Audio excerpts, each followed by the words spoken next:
شروع اللہ کے نام سے جو بڑا مہربان نہایت رحم کرنے والا ہے۔ بسم اللہ الرحمن الرحیم۔ اس وظیفے نے ایک رات میں میری قسمت بدل دی، مجھے یقین نہیں آ رہا۔ صبح کروڑوں روپے کا مالک بن گیا۔ رات کو 11 دفعہ یہ سورت پڑھ لو۔ محترم ناظرین، اس وظیفے نے ایک رات میں میری قسمت بدل دی، میرے پاس دولت ہی دولت آ گئی۔ صرف ایک رات یہ 11 بار یہ سورت پڑھ لو۔ آج کی اس بہت ہی خاص ویڈیو میں جو عمل میں آپ کو بتانے جا رہا ہوں، جو وظیفہ آپ کو بتانے جا رہا ہوں، اس سے زیادہ برکت والا عمل، اس سے زیادہ طاقت والا، پاور والا عمل میں نے آج تک کسی کو نہیں بتایا۔ یعنی کہ یہ جو وظیفہ اس ویڈیو میں شیئر کرنے جا رہا ہوں، یہ اس سے پہلے میں نے کسی کو بھی نہیں بتایا۔ آپ لوگ ابھی یہ وظیفہ کرنا شروع کرو اور اس کا اثر بھی ابھی دیکھ لو۔ فرشتہ اللہ کے حکم سے رزق لے کر اترے گا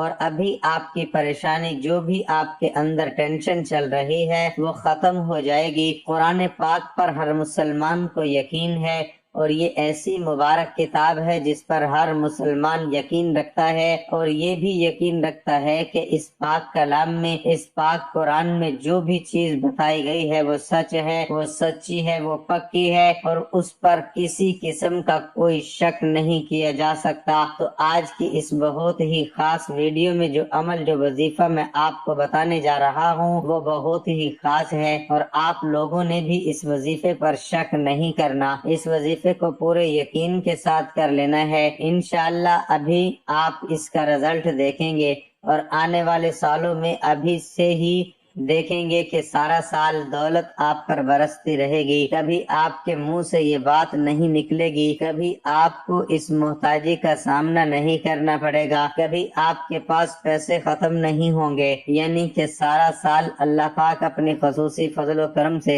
آپ پر رزق اور دولت کی بارش نازل فرماتا رہے گا۔ یہ وظیفہ آپ کسی بھی دن کر سکتے ہیں، اگر روز کرنا چاہیں تو روز بھی اس وظیفے کو کر سکتے ہیں۔ یقین کریں، اس کی بہت طاقت ہے، بہت برکت والا عمل ہے۔ پیارے بھائیوں اور بہنوں، اپنا ذہن بنا لیجئے کہ وہی ہوتا ہے جو منظور خدا ہوتا ہے۔ سورۃ توبہ میں اللہ پاک مسلمانوں سے ارشاد فرماتا ہے کہ یوں کہا کریں، لن یصیبنا الا ما كتب اللہ لنا هو مولانا وعلی اللہ فلیتوکل المؤمنون۔ ترجمہ کنز الایمان۔ ہمیں نہ پہنچے گا مگر جو اللہ نے ہمارے لیے لکھ دیا، وہ ہمارا مولا ہے، اور مسلمانوں کو اللہ ہی پر بھروسہ چاہیے۔ امام فخر الدین رازی رحمت اللہ علیہ تفسیر کبیر میں فرماتے ہیں، اس آیت مبارکہ کا معنی یہ ہے کہ ہمیں کوئی خیر و شر، خوف و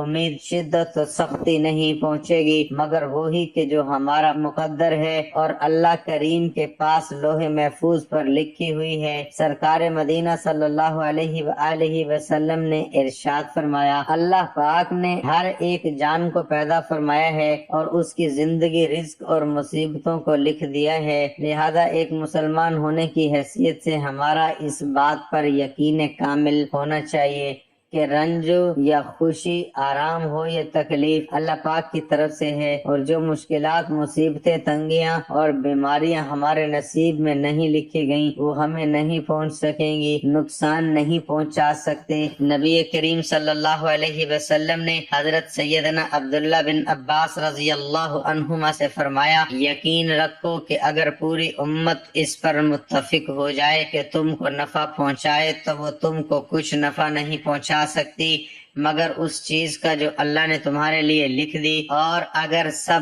اس پر متفق ہو جائیں کہ تمہیں کچھ نقصان پہنچا دیں تو ہرگز نقصان نہیں پہنچا سکتے مگر اس چیز سے جو اللہ نے لکھی، یعنی ساری دنیا مل کر تم کو نفع نہیں پہنچا سکتی، اگر کچھ پہنچائیں گی تو وہی جو تمہارے مقدر میں لکھا ہے۔ اسے معلوم ہوا کہ اللہ کا لکھا ہوا نفع دنیا پہنچا سکتی ہے، طبیب کی دوا شفا دے سکتی ہے، سانپ کا زہر جان لے سکتا ہے، مگر یہ اللہ تعالیٰ کا طے شدہ اس کی طرف سے ہے۔ حضرت یوسف علیہ السلام کی قمیض نے دیدہ یعقوبی، یعنی حضرت سیدنا یعقوب علیہ السلام کی آنکھوں کو شفا بخشی۔ عیسیٰ علیہ السلام مردے زندہ کرتے تھے، مگر اللہ کے اذن یعنی اجازت سے۔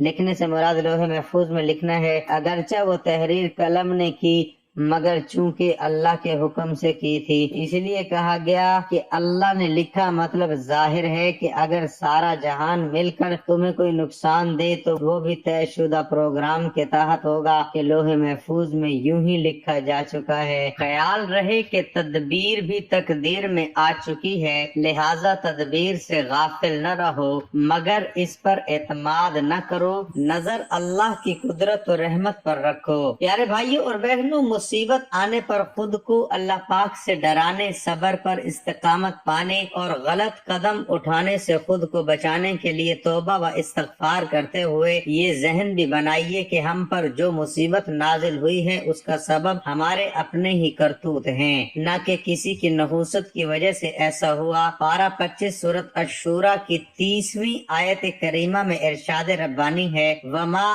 أَصَابَكُم مِّن مُّصِيبَةٍ فَبِمَا كَسَبَتْ أَيْدِيكُمْ وَيَعْفُو عَن كَثِيرٍ۔ ترجمہ کنز الایمان، اور تمہیں جو مصیبت پہنچی وہ اس کے سبب سے ہے جو تمہارے ہاتھوں نے کمایا، اور بہت کچھ تو معاف فرما دیتا ہے جن سے گناہ سرزد ہوتے ہیں۔ مراد یہ ہے کہ دنیا میں جو تکلیفیں اور مصیبتیں مومنین کو پہنچی ہیں اکثر ان کا سبب ان کے گناہ ہوتے ہیں۔ ان تکلیفوں کو اللہ تعالیٰ ان کے گناہوں کا کفارہ کر دیتا ہے، اور کبھی مومن کی تکلیف اس کے رفع درجات یعنی بلندی درجات کے لیے ہوتی ہے، کبھی ایسا بھی ہوتا ہے کہ ہم پر آنے والی مصیبت ہمارے گناہوں کی فوری سزا ہوتی ہے۔ چنانچہ رسول کریم صلی اللہ علیہ وآلہ وسلم نے فرمایا، یعنی اللہ عز و جل جب کسی بندے سے بھلائی کا ارادہ کرتا ہے تو اس کے گناہ کی سزا فوری طور پر اسے دنیا ہی میں دے دیتا ہے۔ رسول اللہ صلی اللہ علیہ وآلہ وسلم نے ارشاد فرمایا، تمام گناہوں میں سے جس گناہ کی سزا اللہ پاک چاہتا ہے قیامت تک مؤخر فرما دیتا ہے سوائے والدین کی نافرمانی کی، کہ اس کی سزا وہ موت سے پہلے زندگی میں ہی دے دیتا ہے۔ نبی کریم صلی اللہ علیہ وآلہ وسلم کا فرمان عالی شان ہے، جس نے نماز چھوڑی اس نے اپنے اہل و عیال اور مال کو گھٹا دیا۔ جھوٹی قسم کھا کر اپنا مال بیچنے والوں کو روزی میں برکت نہیں رہتی، جیسا کہ سرکار مدینہ صلی اللہ علیہ وآلہ وسلم نے ارشاد فرمایا، جھوٹی قسم سے سودا فروخت ہو جاتا ہے اور برکت مٹ جاتی ہے۔ ایک مقام پر ارشاد فرمایا، قسم سامان بکوانے والی ہے اور برکت مٹانے والی ہے۔ گھریلو ناچاکیوں اور لڑائی جھگڑوں کا ایک سبب جھوٹی قسمیں کھانا بھی ہے، جس کی وجہ سے خوشیوں بھرے کئی گھر ویران ہو جاتے ہیں۔ چنانچہ اعلیٰ حضرت امام اہل سنت امام احمد رضا خان رحمت اللہ علیہ فرماتے ہیں، جھوٹی قسم گھروں کو ویران کر چھوڑتی ہے۔ حضرت سیدنا عبداللہ بن عباس رضی اللہ عنہما فرماتے ہیں، جب کوئی قوم ناپ تول میں کمی کرنے لگتی ہے تو اس سے روزی منقطع کر دی جاتی ہے۔ حکیم الامت مفتی احمد یار خان رحمت اللہ علیہ فرماتے ہیں کہ کم تولنے کی نحوست سے روزی کی برکت اڑ جاتی ہے، یا اس ذریعے سے کمایا ہوا مال کسی نہ کسی وجہ سے ہلاک ہو جاتا ہے۔ حضور اکرم صلی اللہ علیہ وآلہ وسلم نے ارشاد فرمایا، سود سے بظاہر مال زیادہ ہو جاتا ہے مگر اس کا انجام یہ ہے کہ مال کم ہوگا۔ علامہ عبدالرؤف مناوی رحمت اللہ علیہ ایک حدیث کے پاک تحت فرماتے ہیں، سود کے ذریعے مال میں بڑی تیزی سے اضافہ ہوتا ہے، مگر سود لینے والے شخص پر مال کی تباہی و بربادی کے جو دروازے کھلتے ہیں ان کی وجہ سے وہ مال کم ہوتے ہوتے بالا آخر ختم ہو جاتا ہے۔ اللہ پاک ہمیں اپنی رضا پر راضی رہنے، بدشگونی سے بچنے اور گناہوں سے دور رہنے کی توفیق عطا فرمائے۔ محترم جناب، کائنات میں رات دن ہونے والی بڑی بڑی تبدیلیوں سے لے کر پتوں کی کھڑکھڑاہٹ تک ہر کام اللہ پاک کی مرضی، اسی کی قدرت اور اسی کے اختیار سے ہوتا ہے۔ اس کی مرضی کے بغیر پتا تو دور ریت کا ایک ذرہ بھی اپنی جگہ سے نہیں ہل سکتا۔ تمام تر قوتوں اور طاقتوں کا مالک ہمارا پیارا پروردگار جب کسی سے راضی ہو جائے، کسی پر مہربان ہو جائے تو اپنے لامحدود اختیارات اور قدرتوں میں سے جتنا چاہتا ہے اپنے اس خاص بندے کو عطا فرما دیتا ہے، جس سے اس کے خزانوں میں بھی کوئی کمی نہیں آتی، نہ ہی معاذ اللہ وہ بندہ خدا بن جاتا ہے۔ اللہ پاک کی ایسی عطا کی بے شمار نظارے ہمیں انبیاء اکرام اور اولیاء عظام کی زندگیوں میں صاف نظر آتے ہیں، جیسا کہ بیماروں کو شفا دینے والا اللہ کریم ہے، اس نے اپنے پیارے نبی حضرت عیسیٰ علیہ السلام کو اس قدرت کا مظہر بنا دیا جیسا کہ قرآن پاک میں ہے۔ ترجمہ کنز العرفان۔ میں پیدائشی اندھوں کو اور کوڑ کے مریضوں کو شفا دیتا ہوں، اور میں اللہ کے حکم سے مردوں کو زندہ کرتا ہوں۔ حضرت عیسیٰ علیہ السلام فرما رہے ہیں، میں شفا دیتا ہوں، میں زندہ کرتا ہوں۔ ساتھ ہی اس بات کو بھی ذکر فرما دیا کہ یہ سب کچھ خود سے اپنی ذاتی طاقت و قوت سے نہیں کرتا، بلکہ یہ سب اللہ کریم کی دی ہوئی طاقت و اختیار سے ہی کرتا ہوں۔ جب اللہ والے اللہ پاک کی قدرت کے مظہر ہیں تو ان سے مصیبت، پریشانی اور دکھ درد میں مدد مانگنا بالکل جائز ہے، اس لیے کہ اللہ کے مقبول بندوں کی مدد دراصل اللہ کریم ہی کی مدد سے ہے۔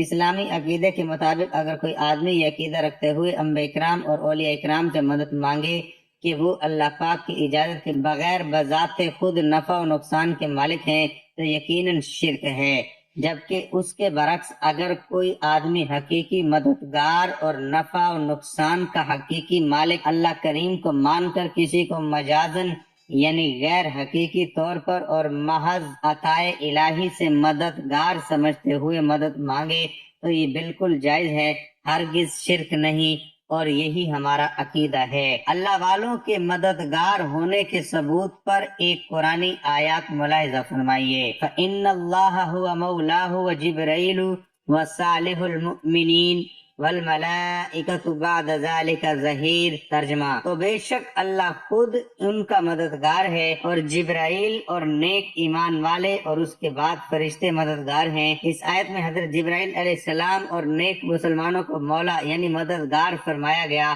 اور فرشتوں کو ظہیر یعنی معاون قرار دیا گیا، جس سے روز روشن کی طرح ظاہر ہے کہ اللہ کریم کے بندے مددگار ہیں۔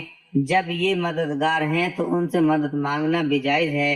اللہ رب العزت ایک اور مقام پر غیر اللہ سے مدد مانگنے کا یوں حکم ارشاد فرماتا ہے، وَاسْتَعِينُوا بِالصَّبْرِ وَالصَّلَاةِ، اور صبر اور نماز سے مدد حاصل کرو۔ ہمارے پیارے نبی صلی اللہ علیہ وآلہ وسلم نے فرمایا، یعنی جب تم میں سے کسی کو سواری یا اونٹ ایسی ویران جگہ میں بھاگ جائے جہاں کوئی بندہ نظر نہ آئے تو تم یوں پکارو، اعینوا عباد اللہ، یعنی اے اللہ کے بندو مدد کرو، فَإِنَّهُ سَيُعَانُ، تو بے شک جلد اس کی مدد کی جائے گی۔ حضرت عبداللہ بن عباس رضی اللہ عنہما فرماتے ہیں، یعنی بے شک اعمال لکھنے والے فرشتوں کے علاوہ اللہ پاک کی کچھ ایسے فرشتے بھی ہیں جو درختوں سے گرنے والے ہر پتے کو لکھ لیتے ہیں۔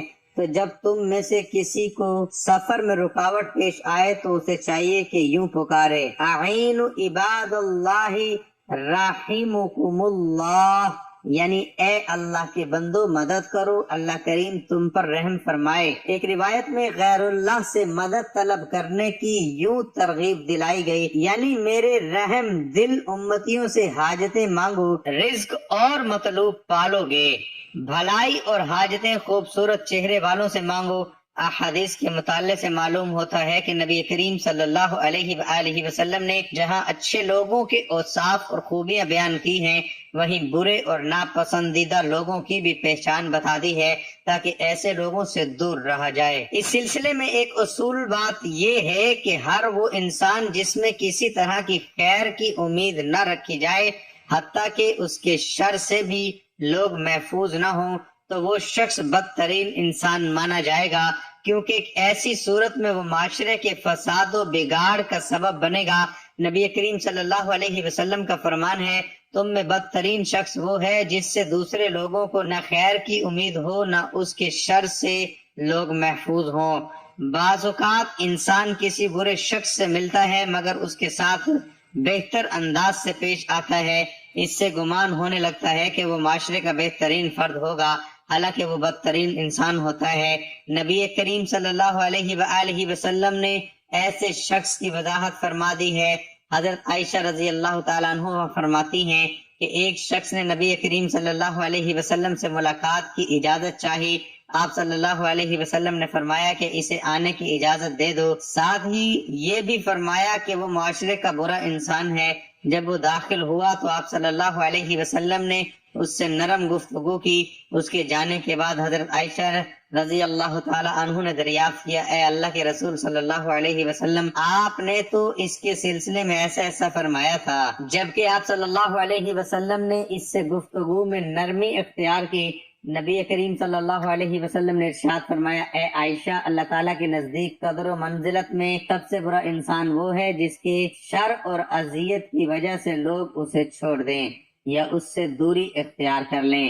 نبی کریم صلی اللہ علیہ وسلم نے فرمایا، تم قیامت کے دن اللہ کے نزدیک لوگوں میں سب سے بہترین انسان انہیں پاؤ گے جو دورخی اختیار کرتے ہیں۔ آپ صلی اللہ علیہ وسلم نے اس کی مزید وضاحت ان الفاظ میں فرمائی، یقیناً بدترین شخص وہ ہے جو دو منہ رکھتا ہو، کچھ لوگوں کے پاس ایک منہ لے کر جاتا ہے اور کچھ لوگوں کے پاس دوسرا منہ لے کر جاتا ہے۔ ایسا شخص سچ اور جھوٹ کو ملا کر لوگوں میں فساد و بگاڑ پیدا کرنے کی کوشش کرتا ہے، اسی وجہ سے اسے نفاق کی علامت قرار دیا گیا ہے۔ ایسے لوگوں کی انسانیت کا دشمن اور معاشرے کا ناسور سمجھا جاتا ہے۔ ایسا شخص لوگوں کی کمزوری کی ٹو میں لگا رہتا ہے تاکہ ان کی اطلاع دوسروں کو دے، اس طرح ان کے مابین کا تعلق کا سبب ہے۔ اسی وجہ سے اس کا دل حسد اور کینہ کی آگ میں جلتا رہتا ہے۔ اس ویڈیو میں ایک سورت اور اللہ تعالیٰ کے اسم مبارک کا وظیفہ آپ کو بتانے لگا ہوں۔ آپ یہ وظیفہ سونے سے پہلے کر لیں، یعنی کہ رات کو روزانہ کر لیں، اور آپ دیکھیں اتنی دولت، اتنا رزق آئے گا کہ آپ حیران رہ جائیں گے۔ جتنی تعداد میں آپ کو بتانے لگا ہوں اتنی تعداد میں آپ نے یہ مبارک وظیفہ، یہ اسم اعظم پڑھ لینا ہے، اور بے شک میرا اللہ ان اسم اعظم اور اس صورت کی برکت سے آپ کی مشکل ختم کر دے گا، اور آپ کو دولت کی، رزق کی جو بھی پریشانی ہوگی وہ ختم فرما دے گا۔ قرآن پاک ایک مکمل ضابطہ حیات ہے۔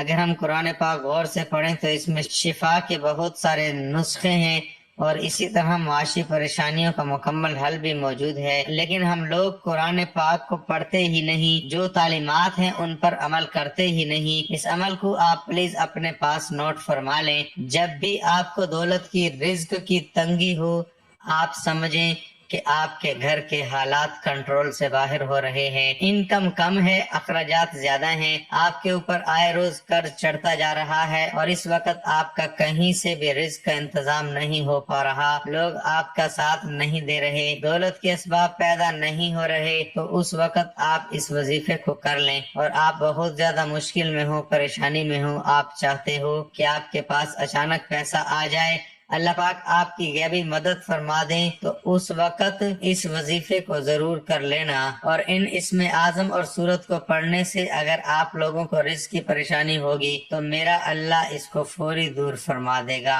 اور اگر آپ کو اور کوئی پریشانی ہوگی تو وہ بھی انشاءاللہ اس وظیفے کی برکت سے وہ بھی ختم ہو جائے گی۔ اور ان اسم اعظم کو آپ نے روزانہ سونے سے پہلے 50 مرتبہ پڑھ لینا ہے۔ وہ اسم اعظم یہ ہیں، یا رحمانو، یا رحیم، اور 11 مرتبہ سورۃ اخلاص پڑھ لینا ہے۔ قل هو اللہ احد اللہ الصمد لم یلد ولم یولد ولم یکن له کفوا احد۔ اول و آخر درود پاک پڑھ لیں، اور 50 مرتبہ یہ اسم اعظم آپ نے 50 مرتبہ پڑھ لینی ہے، اور 11 مرتبہ سورۃ اخلاص پڑھ لیں۔ اول و آخر آپ 3 مرتبہ درود شریف پڑھ لیں۔ اللہم صلی علی محمد وعلی آل محمد كما صليت على إبراهيم وعلى آل إبراهيم إنك حميد مجيد اللهم بارك على محمد وعلى آل محمد كما باركت على إبراهيم وعلى آل إبراهيم إنك حميد مجيد۔ یقین کریں کسی بھی دن آپ اس وظیفے کو کر لیں، اگر روز کر سکتے ہیں تو پھر اس کے اور زیادہ فیوز و برکات ہیں، لیکن میری گزارش ہے کہ پاک جسم کے ساتھ اس وظیفے کو کرنا ہے، وضو کی حالت میں کرنا ہے، اور اس کو پاک جسم کے ساتھ